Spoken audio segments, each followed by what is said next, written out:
BBC gahuza miryango ivugira i Nairobi kuri metero 19:31 ku mirongo ya FM mu biyaga bigari no kuri internet kuri bbcgahuza.com.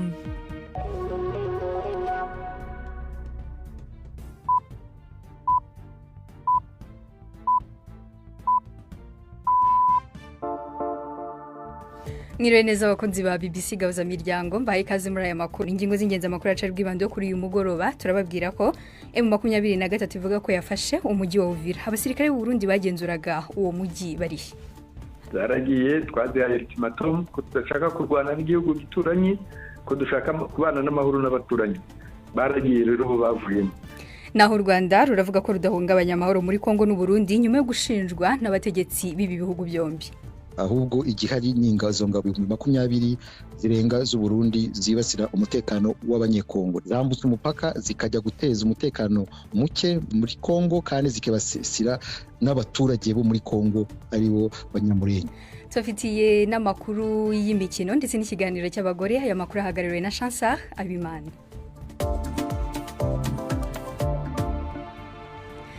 Mbere gutangira aya makuru ku buryo burambuye, Gerdas dufitiye amakuru agezweho. Igipolisi muri Nigeria kivuga ko casubije mu miryango abanyeshuri 100 bari banyuruje mu kwezi guheze n'abantu bitwaje bigwanisho bakweye ku ishure ryegamiye Ecclesia Katolika. Ni inkuru y'umesha makuru wa BBC mu madina mayishano mwumva mu rya Juventine Muragije Maria. Inyubako z'ishuri zari zuzuye ababyeyi banezerewe ariko kandi bafite n'ubwoba. Bari bahamaze amasaha n'amasaha barindiye kubona abana babo nk'uko igipolisi kibivuga. Bose bafashwe ibipimo bigaragaza uko ubuzima bwabo buhagaze.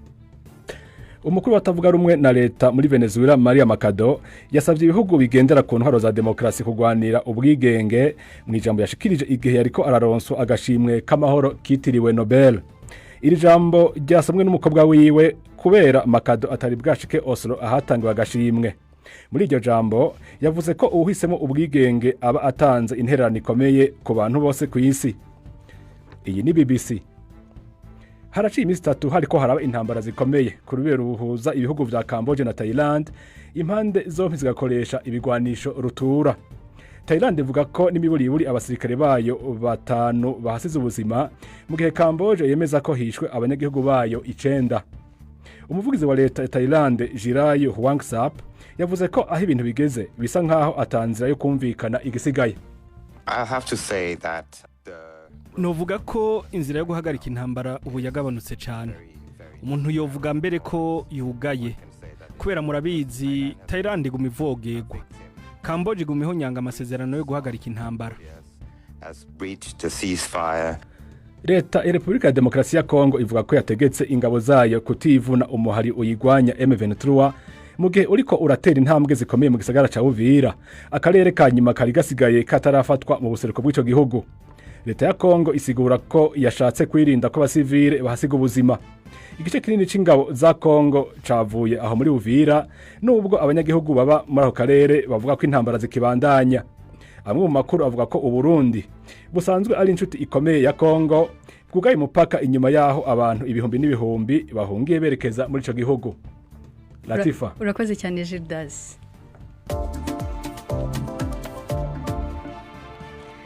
Dutangiye n'amakuru ku buryo burambuye. Nyuma y'imirwano imaze iminsi irangwa mu bice bya Uvira mu ntara ya Kivu y'Amajyepfo mu burasirazuba bwa Republika ya Demokarasi ya Kongo, umutwe nyashyamba wa AFC M23 watangaje ko amaze gufata uyu mujyi. Ishami rya ONU rijejwe gutabara abari mu kaga OCHA rivuga ko izo ntambara zadutse inyuma y'ishyirwa ry'umukono ku masezerano y'amahoro hagati y'u Rwanda na Kongo muri Leta Zunze Ubumwe za Amerika.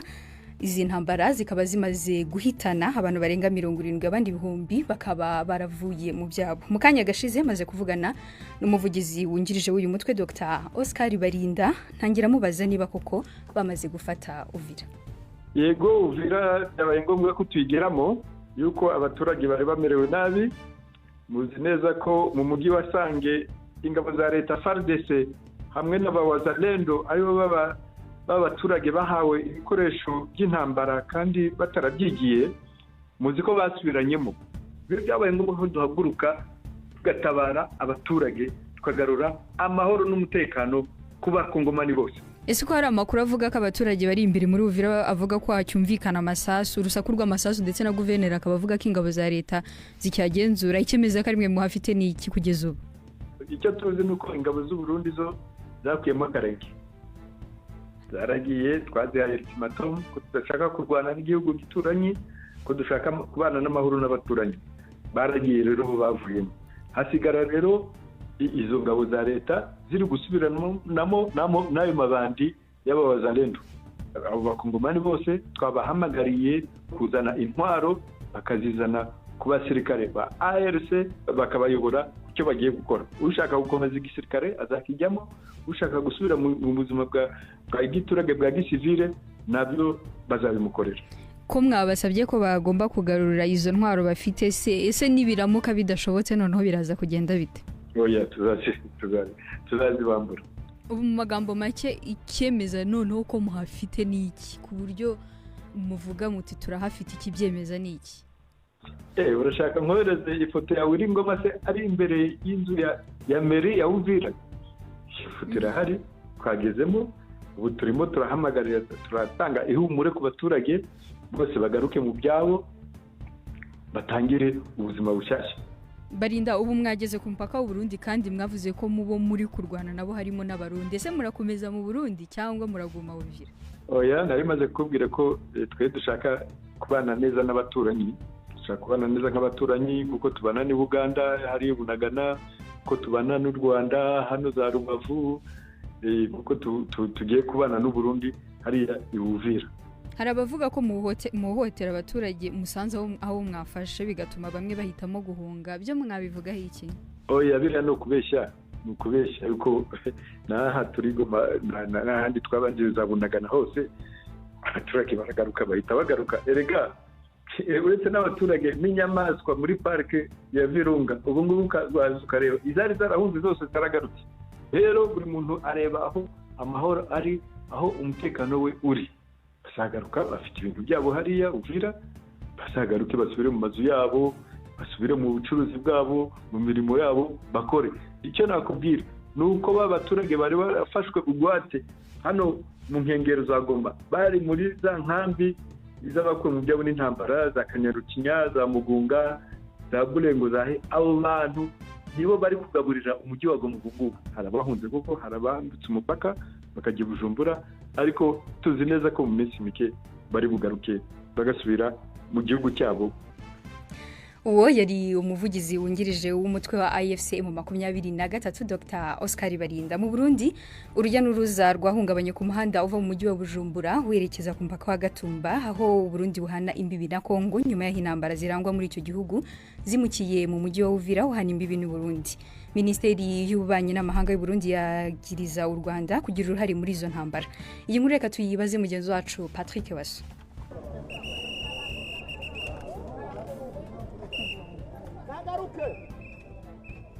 Aha ujejwe umutekano ariko arahagarika imodoka zose zerekeza ku mupaka wa Gatumba, ni ku kibanza benshi bita kuri BGF mu Gatumba. Turi nko kilometero 5 gusa vy'urubibe u Burundi busangiye na Kongo. Niturekuriye kurengana ngaha. Uretse abapolisi muri iki kibanza hari n'abasirikare barikanuye. Benshi muri bo bari binjiye mu Burundi kuri uyu wa kabiri baje kurangura ivyo badandariza iwabo mu gisagara ca Uvira. Bavuga ko bankiwe gusubira iwabo kubera intambara zari zishushe. Bemeza ko baraye hanze, abandi nabo baryama mu mazu zabomaguritse. Uyu mugore arafise imbanyi y'imvuka. Nk'ubu ibise nivyamfatira ngahanza kubuwande no vyarira hehe, nico gituma nsavye ko batugurura inzira mbandanye urugendo rwanje. Twese aha turisumamwo. Nasize abana muhira bonyine, umugabo wanje yagiye kupagasa ikaremi ntari hafi. Nibandeke mfume nja gupfira hafi y'abana banje. Jewe sinahunze nari naje kurangura ibidandazwa. Nubwo uyu ashaka gusubira muri Kongo, abakongomani babandanya guhungira mu Burundi ku bwinshi baciye ku mupaka wa Gatumba. Nkuko twavyiboneye, abaza bose baca begeranirizwa ku kibuga kiri impande y'ikirindiro cy'igipolisi mu Gatumba, aho benshi bita kuri Brigade Gatumba. Abarundi barangura imirimo yabo mito mito aho ku mupaka wa Gatumba, bavuga ko ubuzima bugiye kubakomerana kuko umupaka usa nk'uwugaye. gushika umwanya mupaka urugaye twe dusanzwe twakorera ubuzima buca buhagarara rasiyo ntisubira kuboneka bigenda nabi kuko nta kintu na kimwe numva tuca twicara nk'ubu twari dusanzwe dukorera ku mupaka mu muryango bica bigenda nabi tuca tubura rasiyo twosaba ko mu Kongo yogira icyo ikoze umutekano ukagenda neza hanyuma imigenderanire igasubira ikagenda neza imipaka ikugururwa hanyuma kugira ngo natwe dushobore gukora akazi. Kugeza ubu imodoka zirekuriwe kurengana nga kuri BGF Gatumba kuyabara rija ku mupaka wa Gatumba nizabajeje umutekano hamwe n'izamashirahamwe afasha impunzi gusa. Igitigiri cyamaze guhungira mu Burundi baciye ku mupaka wa Gatumba ntikizwi. Inyuma y'umutaga kuri wa gatatu umuhari AFC M23 ugwanya leta ya Kongo watangaje ko wigaruriye gisagara cha Uvira mu Gatumba. Patrick Waso. Turacyari mu makuru hajyanye na Kongo. U Rwanda rwatangaje ko rudashobora kubazwa kutubahiriza amasezerano y'amahoro muri Kongo. Ni mu kiganiro twagiranye mu kanya na Minisitiri w'Ububanyi n'Amahanga w'u Rwanda Olivier Nduhungireho yanahakanye ko u Rwanda rwateye ibibombe ku butaka bw'u Burundi. Yatangiye kandi hakana ihungabanywa ry'amahoro rya Repubulika ya Demokarasi ya Kongo ishinja u Rwanda. Ibyo ntabwo ari ukuri.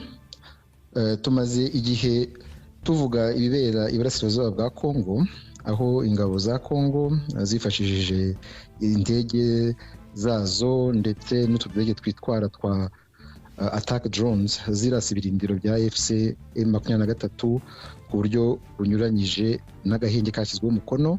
Tugomba twese kwemera ibirimo bibera hariya. Ni ukuvuga yuko byatangiye ari uko ingabo za Kongo zitubahiriza ceasefire zashyizwe umukono. Iyi si Repubulika ya Demokarasi ya Kongo yonyine ishinja u Rwanda kuyitera. U Burundi nabwo buravuga ko u Rwanda rwateye ibibombe muri icyo gihugu abantu bagatakaza ubuzima. Ntabwo ari byo, ahubwo ni ibibombe byaturutse i Burundi byibasiye abaturage bahari Akamanyora, bigatuma hari impunzi z'abakongomani zaje iwacu hariya mu Bugarama, zahungiye iwacu mu Bugarama zikaba ziri i Nyarushishi kuri ya centre ya Nyarushishi. Abarundi bohereje ingabo nyinshi muri Kivu y'Amajyepfo, ingabo zigera ku 20,000, kandi izo ngabo zikaba zibasira abanyamurenge barabatangatanze bakababuza kujya ku masoko guhaha, babicisha inzara, ku buryo izi ngabo ziteza umutekano muke iburasirazuba bwa Kongo, kandi zikaba zinafatanya nk'uko bizwi n'uyu mutwe w'abajenosideri wa FDLR, bivuze ko zinahungabanya cyangwa zishaka guhungabanya umutekano w'u Rwanda. Minisitiri, ariko n'u Rwanda u Burundi buvuga ko hariyo ingabo 8,000 muri Kongo, izo ngabo akaba arizo zitera umutekano muke muri icyo gihugu.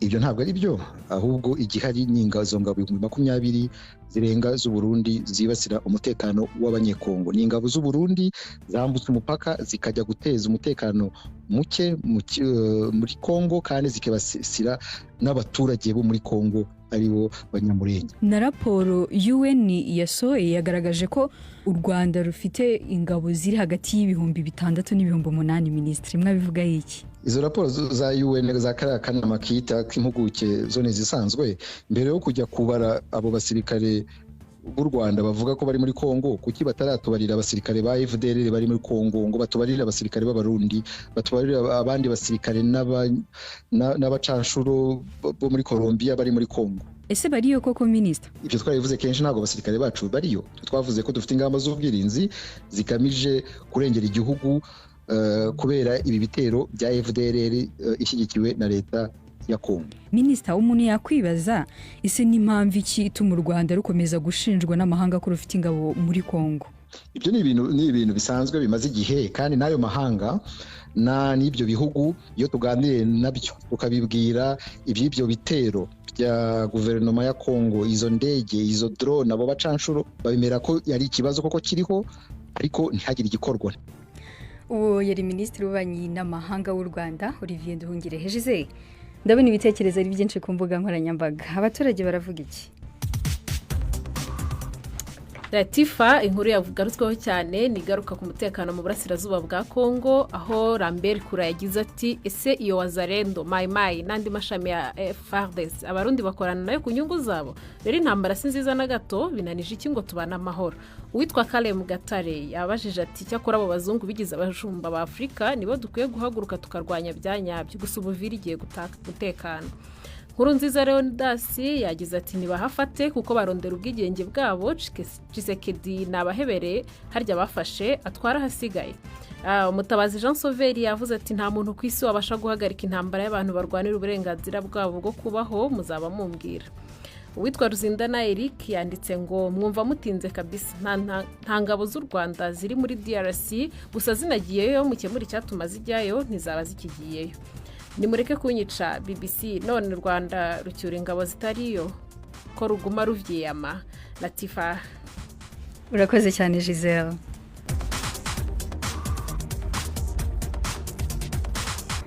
Dukomeje n'amakuru twabateguriye kuri uyu mugoroba. Urugereko rw'urukiko rukuru rukorera i Nyanza mu majyepfo y'u Rwanda rwasubitse urubanza rwa Murekezi Vincent wajuririye igihano cy'igifungo cya burundu yakatiwe n'urukiko gacaca rwa Huye nyuma yo kumuhamya ibyaha bya jenoside. Umwunganira yasabye ko yahabwa igihe gihagije cyo gutegura urubanza mu mizi.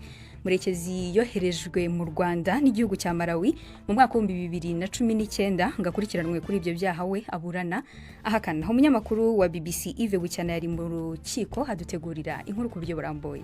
Ku isaha ya 4:30 nibwo Vincent Murekezi yinjiye mu cyumba cy'iburanisha asuhuzanya n'umwunganira Maître Kagame Kimonyo Alexis ndetse anasuhuza bake mu muryango we bari mu cyumba cy'urukiko.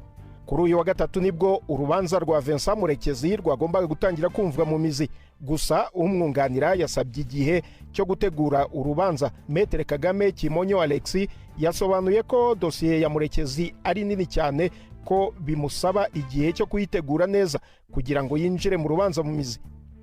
Urukiko rwatanze amezi 2 urubanza rukazatangira ku itariki 17 z'ukwezi kwa kabiri umwaka utaha. Ubushinjacyaha buvuga ko Murekezi yabaye ku isonga ry'ubwicanyi mu mujyi wa Butare aho bwemeza ko yagaragaye atanga amabwiriza kuri za bariyeri. Vincent Murekezi w'imyaka 63 yari umucuruzi ukomeye mu gihugu cya Malawi aho yari amaze imyaka 19 ndetse akaba yari amaze ngo no kubona ubwene gihugu bwaho. Yoherejwe mu Rwanda hakurikijwe amasezerano hagati y'ibihugu byombi yo guhererekanya abanyabyaha. Ni nyuma yo kugerageza inzira zose zo mu rwego rw'ubutabera asaba ko atakoherezwa mu Rwanda. Inzego z'ubutabera z'u Rwanda zivuga ko Murekezi icyo gihe yaraje kubanza kurangiza muri gereza yo mu Rwanda igifungo cy'imyaka 4 cyaburagaho imyaka 2 yakatiwe na Malawi ahamijwe ibyaha bya ruswa, ariko ko yanashakishwaga n'u Rwanda kubera uruhara akekwaho muri jenoside yakorewe abatutsi.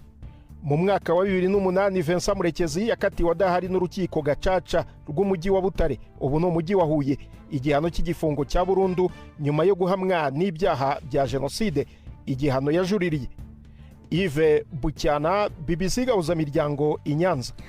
Aya n'amakuru ya BBC Gahuzamiryango mukomeje gukurikira. Jize ujye wumva amakuru y'imikino cyane. Ego. Yves Bucyana nawe yaduteguriye amakuru y'imikino avugwa muri Afrika ndetse no ku mugabane w'Uburayi. Imikino kuri BBC Gahuzamiryango. Mwereho neza mwese bakunze imikino kuri BBC.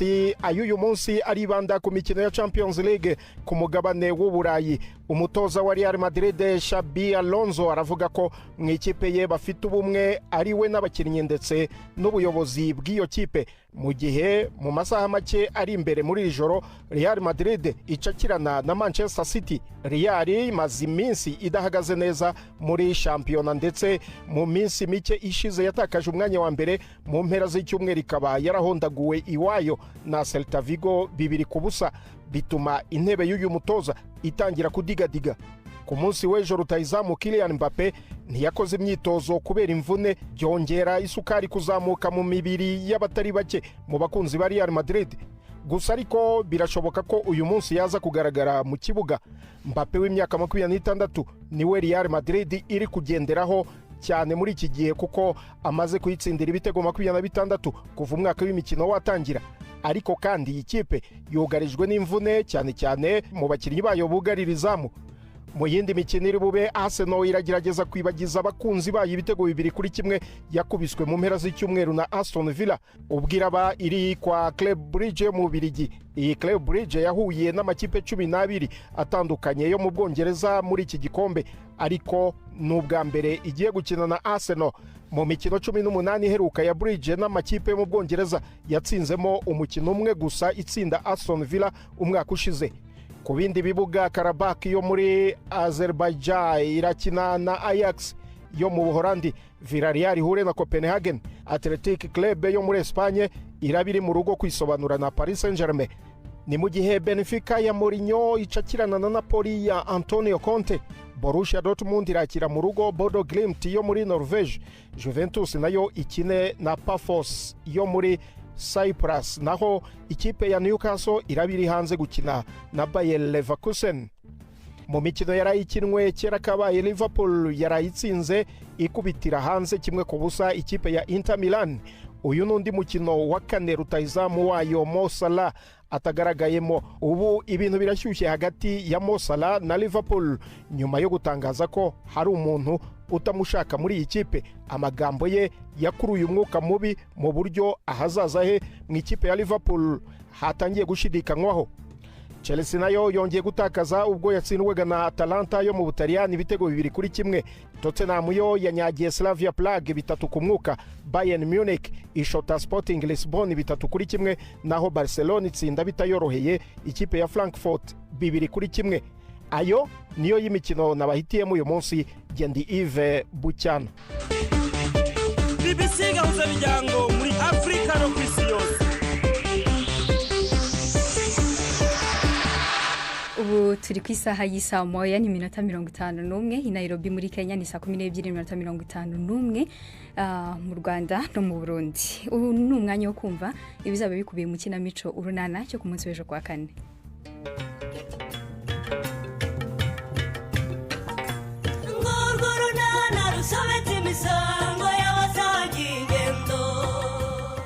Mu kiganiro urunana cyo kuri wa kane twabateguriye andi makuru se Stefan.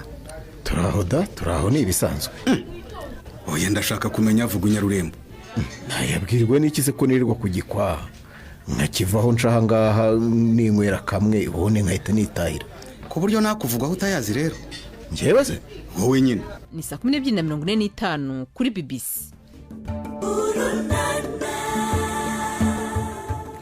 Mu kiganiro cy'abagore twabateguriye kuri uyu mugoroba tugiye kubagezaho umunyarwandakazi Queen Kalimpinya y'imyaka 27 y'amavuko. Bivugwa ko ari umwe mu bakobwa bake cyane bakora umwuga wo gusiganwa mu modoka muri Afrika. Kuri ubu wegukanye intsinzi mu isiganwa ry'imodoka mu marushanwa yo ku rwego rw'igihugu. Twaganiriye nawe atubwira uko yakiriye intsinzi nyuma yo kumara imyaka 3 atangiye uyu mwuga. Yvette Kabatesi yaduteguriye ikiganiro ku buryo burambuye.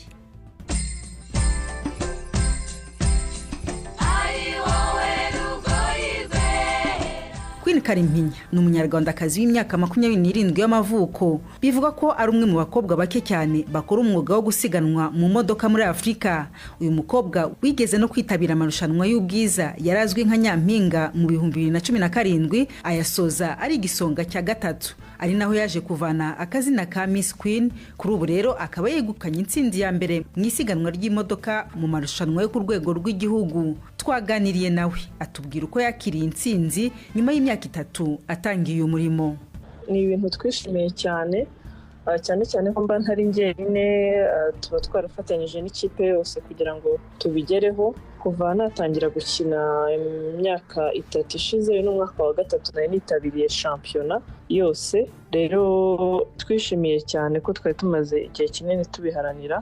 Yego, iri rushanwa Queen yitabiriye arabisobanura mu buryo burambuye. Haba amarushanwa menshi, icyo natwaye ni shampiyona y'umwaka. Ni ukuvuga ngo twakinnye rally 5 muri uyu mwaka. Iya mbere yabereye nayo Imusha ndumva, wa mbere, ya kabiri yari Mount, ntabwo nibuka neza ariko wanza narabaye wa 6, ya gatatu yari yari Nyirangarama niba atari Huye mbo wa kane ahandi mbo wa gatatu ejo bundi mbo wa mbere rero byose iyo bashyize hamwe amanota birangira berekanye uwa mbere wa kabiri bateranyije amanota y'umwaka wose rero bateranyije amanota y'umwaka wose twabaye aba mbere akaba ari ikintu twishimira cyane. Hanyuma Queen wakoresheje iminota ingahe muri iri siganwa ry'ubu ngubu?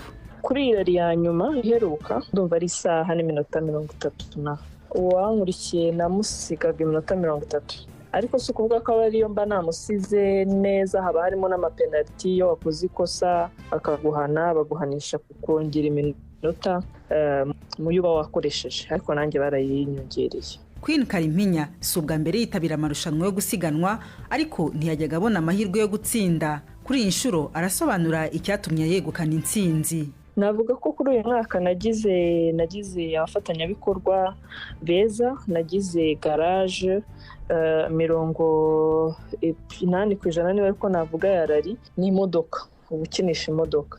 Rero iyo ufite garage igufasha gutegura imodoka ikaba ari imodoka ikoze neza iteguye neza bituma ugira amahirwe menshi yo gutsinda. Rero nagize abafatanyabikorwa benshi kandi beza ari nako nzamura urwego. Urumva umwaka wa mbere uba ukiri kwiga byinshi, umwaka wa kabiri uko iminsi igenda iza niko ugenda urushaho kugira ubumenyi bwo gutwara bakazaho n'imodoka iteguye neza.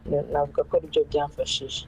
Hari hashize imyaka 3 Queen yitabira amarushanwa ariko kudatsinda ngo ntibyamucaga intege.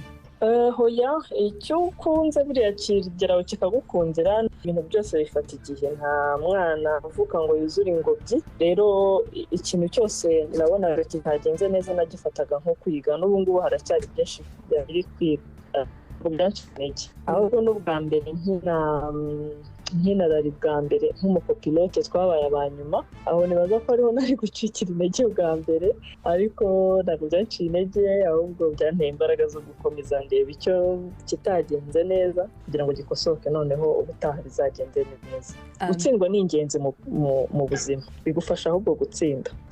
Ubona ko abantu bagiye batsinda ibintu byinshi batabitsinze ku munota wa mbere. Wiyinspira ku bandi bantu uko bagiye babaho uko bagiye bakora ukabona ko ibyawe ahubwo bishobora kuba ari na bitoya mu by'abandi baciyemo. Rero iyo ufite abarole models ariko navuga cyangwa se ingero zitandukanye zabo bitagiye bikunda ariko nyuma bigakunda biragufasha kudacika imbaraga. Nyuma rero yo kwegukana iyi ntsinzi yo gutwara amamodoka Queen ngo arashaka kwagura amarembo.